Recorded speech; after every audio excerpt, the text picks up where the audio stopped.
I used to believe that life followed a clear, logical path.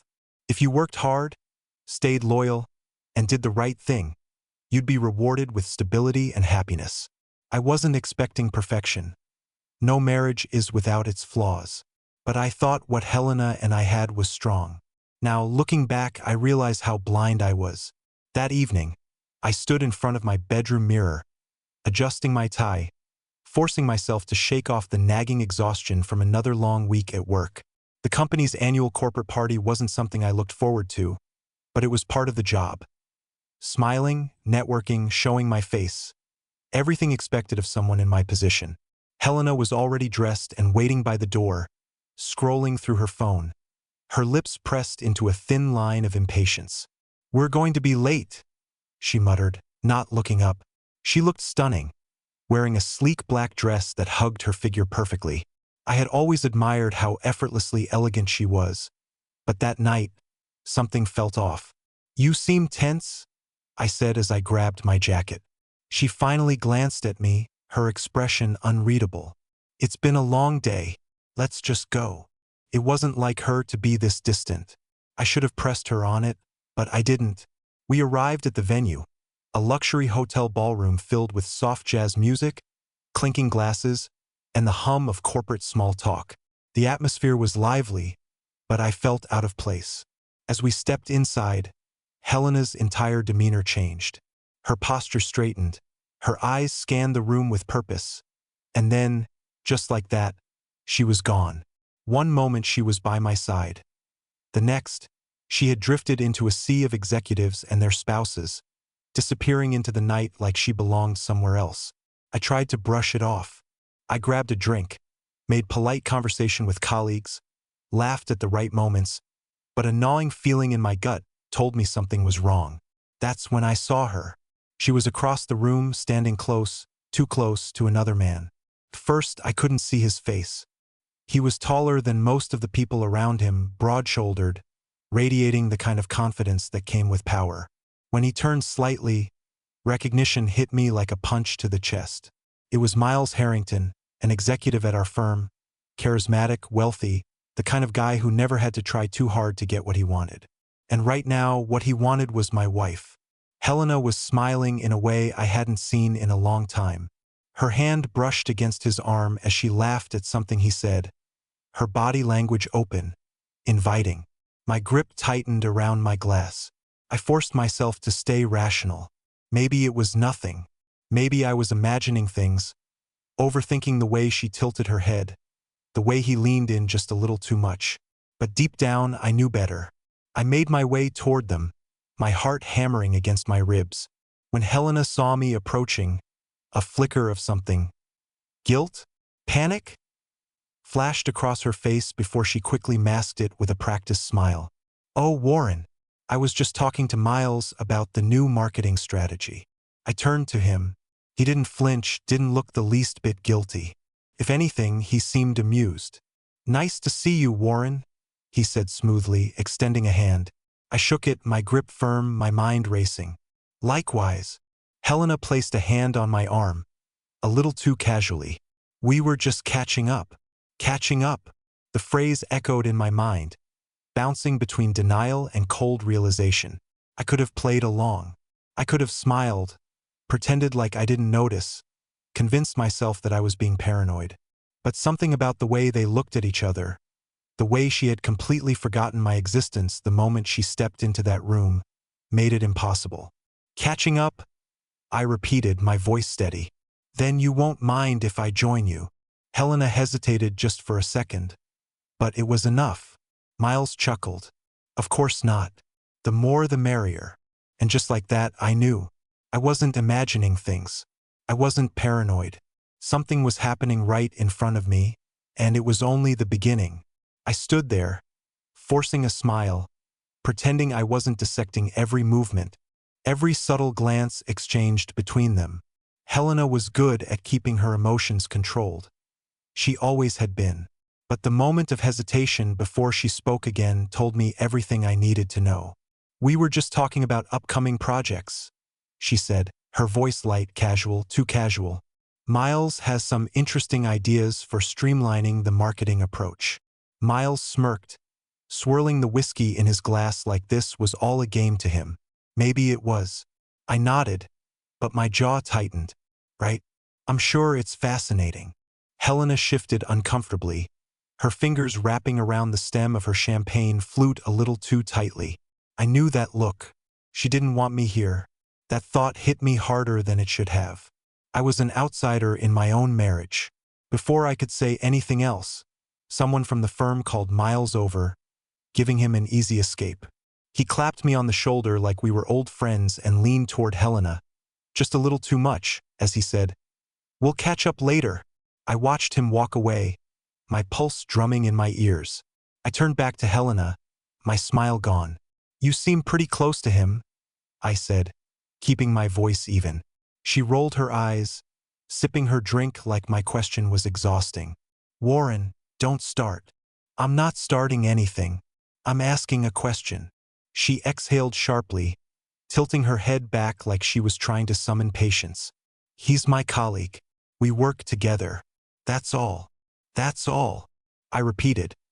Because from where I was standing, it looked like a little more than just work talk. She gave me a sharp look, her eyes narrowing. You're being ridiculous. Maybe I was. Maybe I was just another jealous husband, seeing ghosts where there weren't any. But deep down, I knew better. Before I could press further, someone grabbed Helena's arm. A coworker, laughing, dragging her toward the dance floor. She let them pull her away without another glance in my direction, leaving me standing there alone, drowning in a gut-wrenching realization. I had already lost her. Not in the obvious way, not yet, but emotionally she was already gone. I moved to the bar, needing something stronger than whatever polite cocktail I had been drinking. As I waited for my drink, I glanced across the room. Helena was dancing now, spinning under the warm golden lights, her laughter ringing out, carefree. She looked happy. More than that, she looked free. And I hated that it wasn't because of me. For years, I had done everything to be the man she needed. Supportive, stable, dependable. But standing there, watching her, I realized something painful. I wasn't the man she wanted. I downed my drink in one swallow, the burn doing nothing to numb the ache settling in my chest. I didn't know how long I stood there, watching from the sidelines, invisible in my own life. The party swirled around me. Music, laughter, conversations I wasn't part of.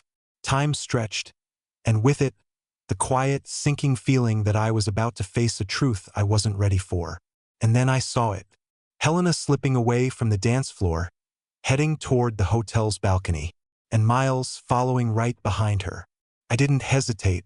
Glass in hand, heart hammering. I walked toward the balcony doors, my stomach twisting with the weight of everything I already knew but didn't want to admit. What I saw next shattered the last piece of denial I had left. And once you see the truth, you can't unsee it. You can only decide what to do next. The air outside was crisp, a stark contrast to the warmth of the ballroom. The chatter and laughter from the party faded behind me as I stepped onto the balcony, my pulse thrumming in my ears. Helena stood near the railing, her back to me, looking out over the city skyline. The glow of the street lights below cast a soft shimmer over her silhouette, making the scene almost picturesque, if I hadn't known better. And then there was Miles. He leaned against the railing, just a little too close to her. His body angled toward her in a way that wasn't friendly, wasn't professional. His posture was relaxed, confident, like a man who had already won the game before the other player even knew they were competing. I hesitated for a moment, gripping my glass so tightly my knuckles turned white. Maybe I had misunderstood. Maybe it was innocent.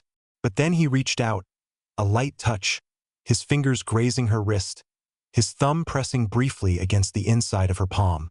Not an accident. Not casual. A deliberate move. And Helena didn't pull away. She didn't step back, didn't recoil. She let it happen. Something inside me twisted so violently that, for a second, I couldn't breathe. For years, I had been the kind of man who believed in trust and patience and giving the benefit of the doubt. I had ignored the late nights at the office, the hushed phone calls, the way she had started turning away when I reached for her. I had told myself that marriage had its ups and downs, that we were just in a rough patch. But this wasn't a rough patch. This was a choice, and not mine. I took a slow step forward, clearing my throat. They both turned at the sound. Helena's eyes widened for a split second before she smoothed her expression into something neutral. Miles, on the other hand, barely reacted. If anything, he looked amused. "Warren," Helena said, her voice carefully controlled. "I didn't know you were out here. Liar." Miles just smiled, taking a sip from his drink like he was watching something mildly entertaining. "I needed some air," I said, forcing my voice to stay calm, to keep the crack of betrayal from slipping through. I gestured between them. "What about you two?" Helena tucked a strand of hair behind her ear, a nervous habit I had seen 1,000 times. Just talking. Just talking." The words hit me like a slap. Not because of what she said, but because of how easily she said it, how effortlessly she spun a lie, how little she seemed to care that I was standing right there, watching it unfold. I turned to Miles. "Is that what we're calling it?" His smirk widened slightly, and I had the sudden, violent urge to knock it right off his face. But I wasn't going to give him the satisfaction of seeing me lose control. "Look," Helena said quickly, placing a hand on my arm. "Let's not do this here. Not at the party. Not at the party. Not here." As if where I found out mattered more than what I had found out. I exhaled slowly, stepping back from her touch. "You're right," I said, my voice even. "This isn't the place." Helena visibly relaxed, but it was short-lived, because then I looked her dead in the eye and said, "But we will talk. Tonight." And then I walked away, leaving her standing there with her just a friend, watching me go. But as I left, I caught something in Miles's expression. A flicker of something smug, something victorious, like he had already won. And that was the moment I decided he hadn't. Not yet.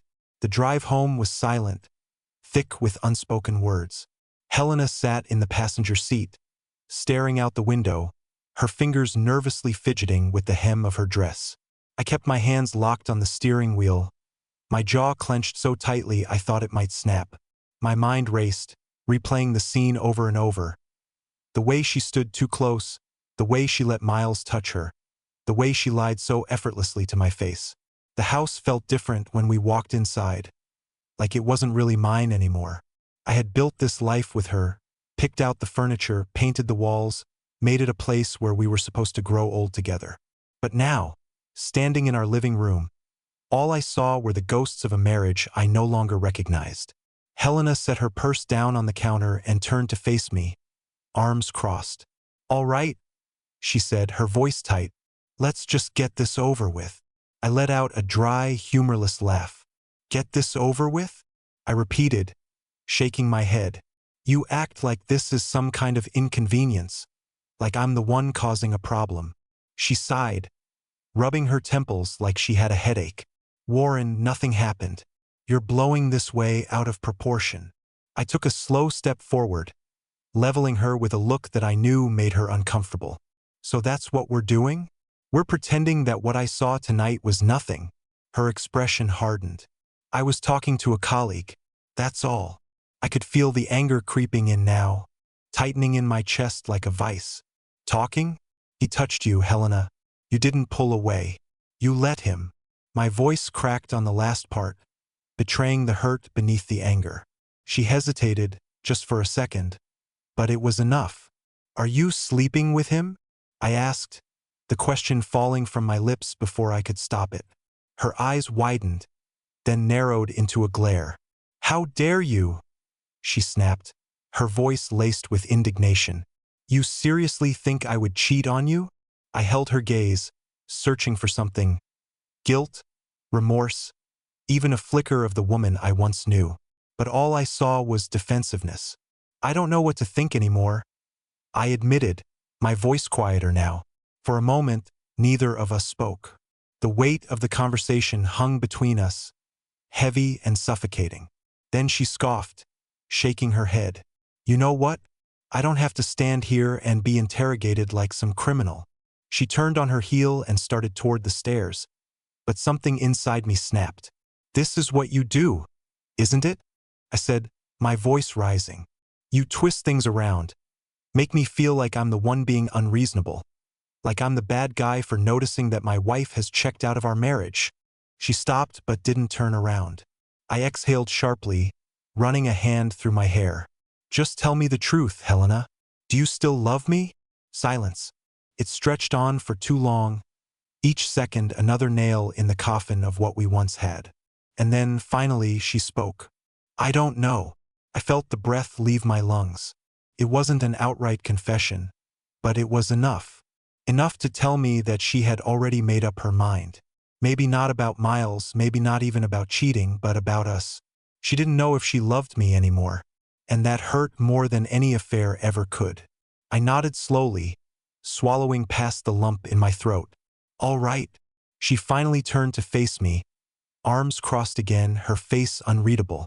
"All right, what?" I looked around the house that was supposed to be ours, the life that was supposed to be ours. But I wasn't blind anymore.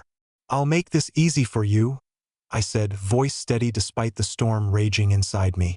"You don't have to figure out if you still love me. I'll decide for you." Her brows furrowed, confusion flickering across her face. I took a deep breath and said the words that felt like both an ending and a beginning.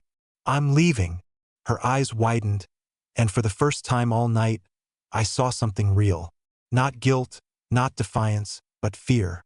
Maybe she thought I'd always be here, that no matter what she did, I'd never walk away. But she was wrong, because the truth was I already had. I didn't sleep that night. I don't think Helena did either. She stayed upstairs in our bedroom while I sat downstairs on the couch, staring at the ceiling, listening to the kind of silence that wasn't peaceful. It was suffocating. It was the kind of silence that settled between two people when there was nothing left to say. The next morning, the house felt emptier than usual, maybe because I already knew I wasn't going to be here much longer. I moved through my usual routine on autopilot, showering, getting dressed, making coffee. Except it all felt foreign now, like I was going through the motions of a life that no longer belonged to me. Helena came downstairs as I was pouring my coffee. She looked like she hadn't slept, her hair a little messier than usual, her eyes tired. But she didn't say anything. She just walked to the fridge, grabbed a bottle of water, and leaned against the counter, watching me. Finally, she spoke. "So, that's it." I didn't look at her. "What do you mean?" She let out a short, humorless laugh. "You're just leaving? Just like that?" I turned to face her, studying her expression. There was no anger there, no pleading, just confusion. Like she genuinely didn't understand how we had gotten here.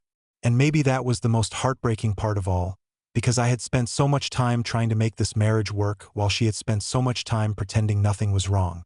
"I'm leaving because I don't think there's anything left to fight for," I said simply. "And if I'm the only one who still cares, then what's the point?" Her jaw tightened. "That's not fair." I laughed, an exhausted, bitter laugh. "Fair?" I repeated. "Helena, I asked you last night if you still loved me, and you said, 'I don't know.' Do you realize how messed up that is? Do you know how much it took for me to even ask that question?" She looked away, gripping the water bottle so tightly that her knuckles turned white. I sighed, running a hand over my face. "Look, I'm not interested in fighting. I just want to move on with my life. You clearly already have." Her head snapped up at that. "What's that supposed to mean?" I scoffed. "Do I really need to spell it out? Miles? The way you look at him, the way you let him touch you? If you haven't cheated already, you were damn close." Her face paled, but she didn't deny it. She didn't even try, and that told me everything I needed to know. I set my coffee down, suddenly not wanting it anymore. "I'm quitting my job today," I said, voice flat. "I don't want to work at the same place as the man my wife has emotionally checked out of our marriage for." Helena's eyes widened. "You're quitting? Warren, that's—" "I don't care," I cut in. "I'll figure something out. But I'm not going to be the guy who sticks around pretending everything is fine while his wife plays house with her colleague." She swallowed hard. like she wanted to argue but couldn't find the words. For a brief second, I wondered if she regretted any of this, if she ever looked at me and wished she had made a different choice. But then I reminded myself that none of that mattered anymore. I turned and walked toward the stairs. "I'll pack some things and be gone by tonight." "Warren," she said, her voice suddenly quiet, uncertain. I stopped at the base of the stairs, but I didn't turn around. For a long moment, there was only silence. Then she finally said, "Are you sure this is what you want?" I took a deep breath, exhaling slowly, letting the weight of everything settle. Then I said the most honest thing I had said in years. "No, but I know it's what I need." And then I walked upstairs, leaving behind the woman who had already left me long ago. Packing a suitcase for a life I hadn't planned to leave behind felt surreal. Every item I placed in the bag: shirts, a pair of running shoes, my laptop, a few personal documents, felt like a final nail in the coffin of the life I had built with Helena. The closet was still half full, my side untouched except for the small section I was emptying. It was like looking at a house that had burned down with a few untouched rooms remaining, reminders of what once was. Downstairs, I heard Helena moving around, opening and closing cabinets, probably pacing in the kitchen. I could almost imagine her, arms crossed, biting her lip, debating whether or not to come upstairs and try to stop me. But she wouldn't. I knew that now. She had already chosen her path, and I was no longer a part of it. I zipped up my bag, letting out a slow breath. My heart was heavy, but my mind was clear. This was the right decision. Staying meant slowly killing myself, watching her check out of our marriage more and more each day until there was nothing left but forced conversations and empty gestures. I had been a fool for ignoring the warning signs for so long. I grabbed my things and headed downstairs, pausing briefly in the doorway of the kitchen. Helena was sitting at the dining table, her fingers wrapped around a steaming mug of coffee she probably wasn't even drinking. She looked up when she saw me, her expression unreadable. "You're really doing this?" she said, more a statement than a question. "I have to," I replied simply. She inhaled sharply, then let out a slow breath. "And your job? You're seriously quitting?" I nodded. "I sent my resignation email this morning. I'll go in later to hand in my badge and clear out my desk." Her brows furrowed. "That's extreme, Warren. You don't have to throw everything away." I let out a small, bitter laugh. "I'm not the one who threw everything away, Helena." Her lips pressed together, and she looked away, staring at the table like it held the answers she didn't have. I didn't want to stand here and rehash the same conversation over and over. It wouldn't change anything. "I'll come back for the rest of my things later," I said, adjusting the strap of my bag over my shoulder. "I just need space right now." She hesitated, then nodded slowly. "Where are you going?" I exhaled, running a hand through my hair. "I don't know. A hotel for now. Maybe a rental after that. I'll figure it out." For the first time in years, I saw something in her eyes that resembled regret, but it wasn't enough. It would never be enough. I turned toward the door, gripping the handle, feeling the weight of everything pressing against me. "Warren," she said, her voice softer than before. I paused but didn't look back. "I never meant to hurt you." I closed my eyes, swallowing down the lump in my throat. I could have said so many things. That she had hurt me, that she had been hurting me for a long time, long before Miles or that party. That love wasn't just about what you meant to do, it was about what you chose to do. But none of that mattered now. So instead, I simply said, "Goodbye, Helena."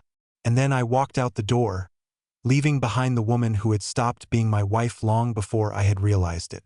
I didn't know what my next step was, but for the first time in a long time, I knew I was finally moving in the right direction. Leaving the house should have felt like a moment of liberation, but instead, it felt like walking away from a fire I had spent years trying to put out, only to realize that it had already burned down to ashes long before I accepted it. I didn't look back as I got into my car. I knew if I did, I might hesitate. I might question myself, and I couldn't afford that, not now. The streets felt eerily empty as I drove away, the early morning light casting long shadows across the pavement. I had no destination in mind. I hadn't booked a hotel, hadn't called anyone for help. I just drove, letting the weight of what had just happened settle into my bones. I had walked out on my marriage, on my home, on my job, and yet somehow I felt lighter than I had in years. The truth was, I had been leaving for a long time. This was just the first time I actually had the guts to do it. The highway stretched ahead of me, an endless ribbon of asphalt leading nowhere in particular. I rolled down the window, letting the wind rush against my face, trying to clear my mind. I thought about Helena, about the way she had looked at me this morning, like she wasn't sure if she was supposed to feel guilty or relieved. I thought about all the times I had convinced myself that things would get better, that if I just worked harder, loved her more, things would fall back into place. But that was the lie I had been telling myself for years. The truth was, love didn't just disappear overnight. It faded slowly, piece by piece, until one day you woke up and realized it was gone. And maybe she had realized it before I did. Maybe that was why she had stopped trying. I passed a sign for a roadside diner and on impulse, pulled into the parking lot. My stomach was in knots, but I hadn't eaten since the party, and I needed something to anchor myself, something normal. The bell above the door jingled as I stepped inside. The place was nearly empty, save for a waitress behind the counter and an older man nursing a cup of coffee in a corner booth. I slid into a seat near the window, staring out at the highway, wondering how many other people had driven away from their old lives today. The waitress, a woman in her 50s with tired eyes and a kind smile, walked over and poured me a cup of coffee before I even asked. "You look like a man who could use something strong," she said. I let out a small, dry chuckle. "You have no idea." She gave me a knowing look. Heartbreak or job trouble? I hesitated, then shook my head. Both. She nodded like she had heard the story 100 times before. "Well, let me tell you something, honey. You'll survive both." I wanted to believe her. I sipped my coffee, letting the warmth spread through me, trying to convince myself that she was right, that this wasn't the end of my life. It was just the end of this chapter. But as I sat there, staring down at my reflection in the dark surface of my coffee, I realized something else. I wasn't just mourning my marriage. I was mourning the man I used to be, and I wasn't sure who I was without him. I sat in that diner for a long time, letting the coffee go cold in my hands as I tried to process everything. The weight of what I had lost still lingered, but somewhere underneath it, something new was taking shape, a quiet realization. I wasn't broken. I was free. For years, I had been carrying the weight of a marriage that was falling apart, convincing myself that if I just held on tighter, if I just fought harder, I could fix it. But love isn't something you fight to keep. It's something that grows naturally, something that thrives when both people choose to nurture it. And Helena had stopped choosing me a long time ago. The hardest part wasn't leaving.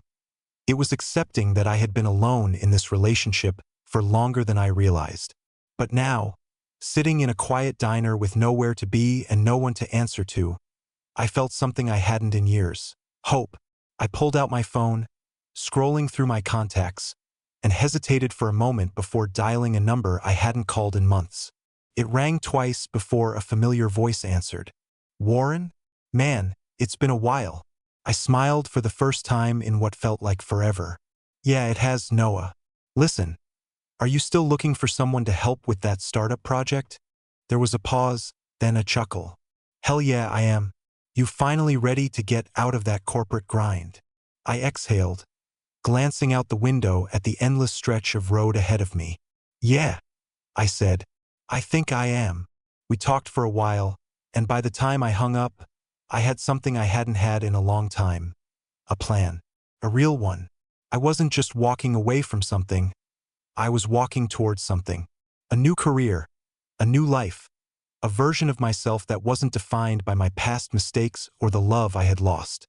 I paid for my coffee, leaving a generous tip, and stepped outside, breathing in the crisp morning air. The sun was just starting to rise, painting the sky in streaks of gold and orange. A new day, a new beginning. I got into my car, started the engine, and instead of looking back, I drove forward. For the first time in years, I wasn't trying to hold on to something that wasn't meant for me. I was ready for whatever came next. And for the first time in a long time, I was excited for the future.